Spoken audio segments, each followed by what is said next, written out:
Maistas per ištiestą ranką. Šiandien toks pasvarstymas be nuorodų.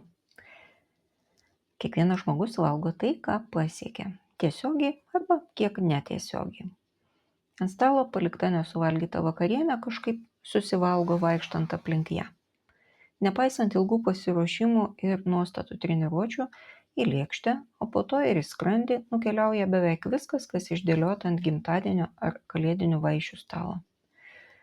Parduotuvėje į krepšelį lyg patys iššoka neplanuoti produktai, pastumėti ir palydėti visokių čia pat atsiradusių priežasčių, kodėl to gyvybiškai reikia. Arba kaip tik paslėpti miglotos saviapgaulės ir net nepastebėjau, kaip įsidėjau, bet negi dabar neši atgal. Ir atvirkščiai, niekada nei vienas kąsnis, nei viena kalorija nebuvo suvalgyta, jei ji nebuvo arti per ištiestą ranką. Neturėsit namuose traškučių, pyragų, saldainių, saldaus jogurto, baltos duonos ir bet ko nesiruošiat valgyti ir nesuvalgysit. Čia, tiesą sakant, nėra net į ką dėti nuorodos.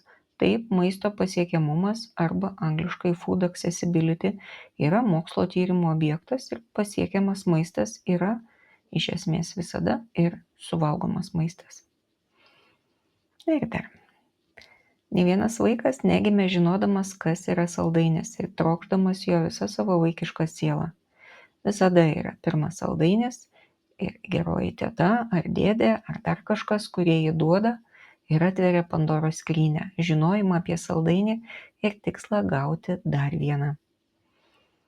Taip, vaikai natūraliai yra linkę rinktis saldžius maisto produktus, bet jie mielai valgys ir bananus, ir obuolius, ir braškes, ir medų, ir gers pieną, ir absoliučiai jokių maisto medžiagų trūkumo nepatirs, jei niekada negaus nei vieno saldainio.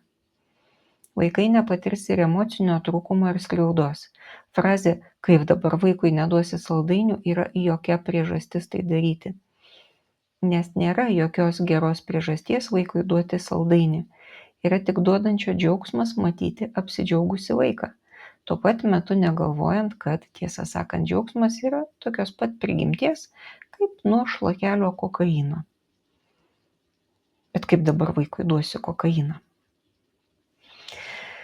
Todėl linkiu nepirkti, neturėti, o jei jau turit, atsikratyti visko, ko būdami blaivaus proto ir aiškios sąmonės nenorit galiausiai suvalgyti. Parduotuvėje pirkti pagal sąrašą. Jei pastebi tendenciją, kad produktai patys šoka jums į krepšelį ir prieš valgant atidžiai apžiūrėti, ką siunčiate savo brangiausiam kūnui valgyti - vertingas maisto medžiagas ar popieriaus ir kokaino vertingumo medžiagų mišinį. Skanaus, taikos ir ramybės.